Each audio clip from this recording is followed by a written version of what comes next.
Hello world. So there is a new story on this channel. Harris and Trump locked in exceedingly close presidential race.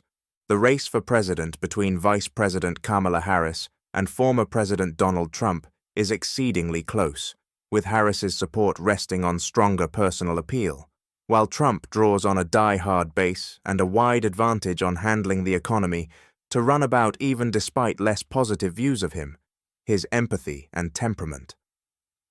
Among likely voters nationwide, a new CNN poll conducted by SSRS finds 48% support Harris and 47% Trump, a margin that suggests no clear leader in the race. About 2% say they plan to vote for Libertarian Chase Oliver and 1% for Green Party nominee Jill Stein. Both Harris and Trump hold positive support from the majority of their backers. 72% of Trump's supporters say their choice is more for him than against Harris, while 60% of Harris's supporters say their choice is more for her than against him.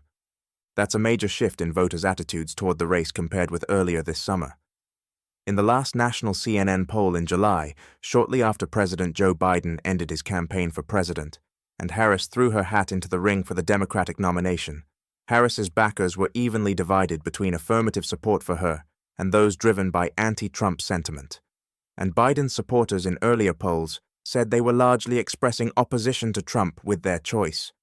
The latest poll finds Harris and Trump roughly even with independent likely voters, Harris at 45% to Trump at 41%, with a gender gap that is centered among independents.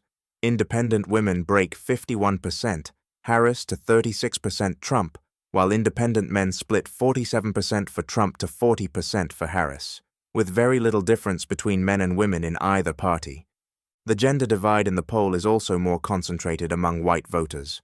White men break 58% Trump to 35% Harris, while white women split 50% Trump to 47% Harris, with very little gender divide among black or Latino voters.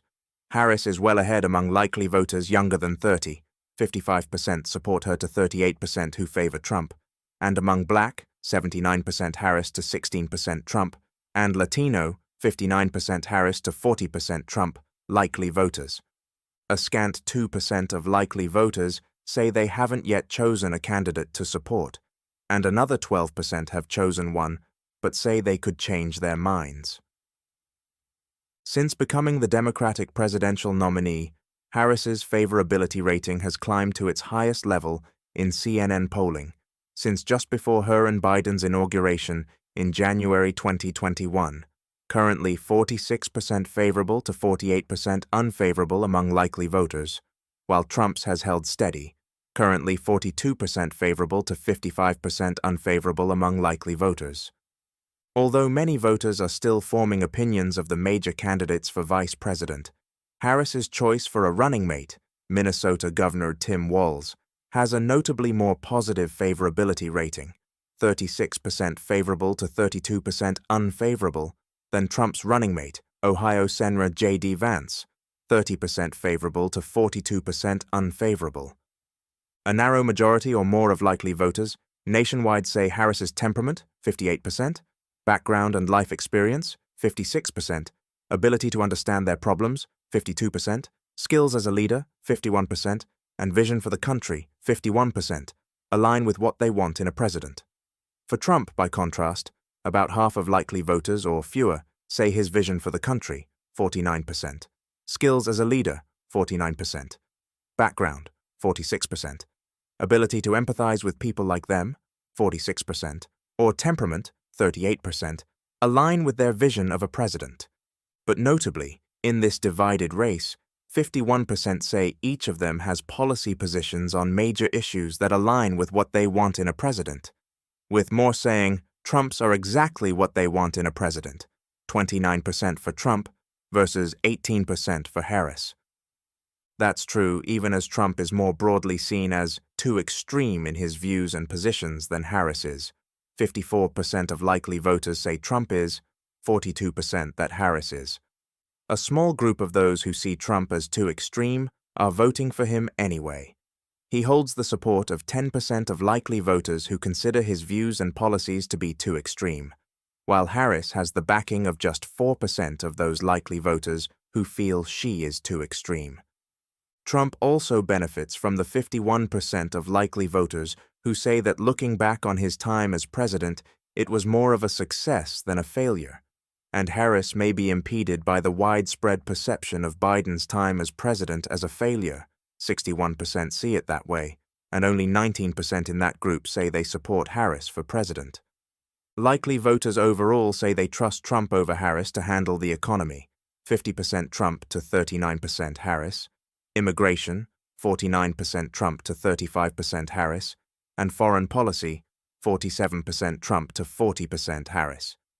Even among those who say Trump's views and policies are too extreme, 15% say they trust him over Harris to handle the economy, and the same share say so on immigration.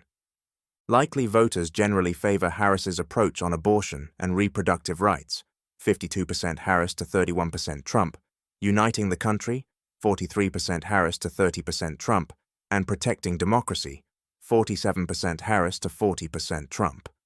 About 4 in 10 likely voters, 41%, call the economy the most important issue for them as they choose a candidate for president, with protecting democracy second at 21%, immigration at 12%, and abortion at 11%. Harris's voters are more likely to choose protecting democracy as most important, 37%, over the economy, 21%, or abortion, 19%, while Trump's supporters are concentrated on the economy, 61%, and immigration, 21%. Voters who prioritize the economy, regardless of whom they support for president, are broadly focused on inflation. A majority, 55% of them, say, in a follow-up question, that inflation is the top economic issue on their minds as they consider the candidates, with only federal spending, 12%, and taxes, 11%, joining it in double digits. Inflation is still a widespread consideration, even among those for whom the economy is not the top issue.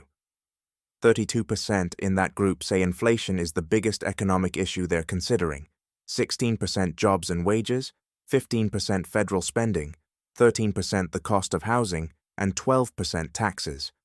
Among registered voters, 77% say that the recent tone of America's politics and political debate is encouraging violence among some people, the same as the share who felt that way in September 2019, and 72% in the new poll say the amount of political violence in the U.S. is a major problem.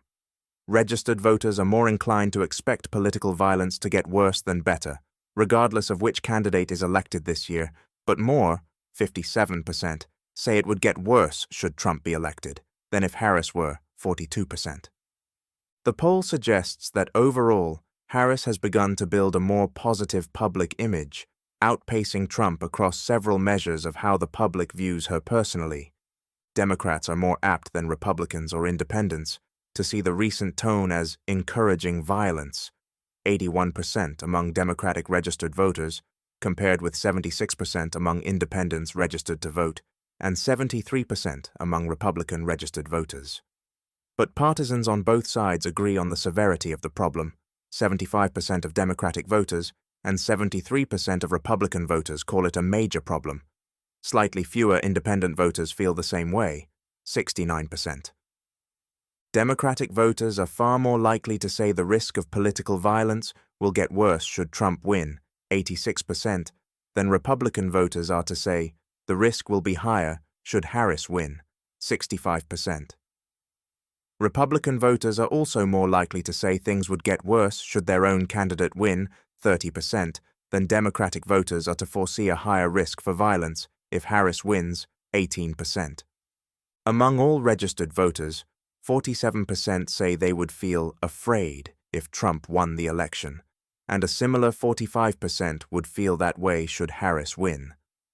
41% would be angry if Trump won, slightly more than those who would feel that way if Harris did, 37%. And there's a notable shift compared with 2016 among registered voters who say they would feel more positive emotions if Trump were to win. 41% of voters say they would be excited if Trump won, compared with just 27% who felt that way in June 2016, and 38% say they would be proud, up from 24% who said the same 8 years ago. The share saying they'd feel embarrassed has dropped, from 56% then to 48% now. Harris inspires more positive emotions than Democratic nominee Hillary Clinton did in the summer of 2016. Should Harris win, 41% of registered voters say they would feel proud and 40% excited, compared with a respective 35% and 29% who said the same about Clinton then. The share saying they'd feel embarrassed by a Harris win, 41%, is about the same as it was for Clinton, 39%. The CNN poll was conducted by SSRS online and by telephone, September 19, 2024, among 2,074 registered voters, nationwide, drawn from a probability-based panel. Likely voters include all registered voters in the poll weighted for their predicted likelihood of voting in this year's election.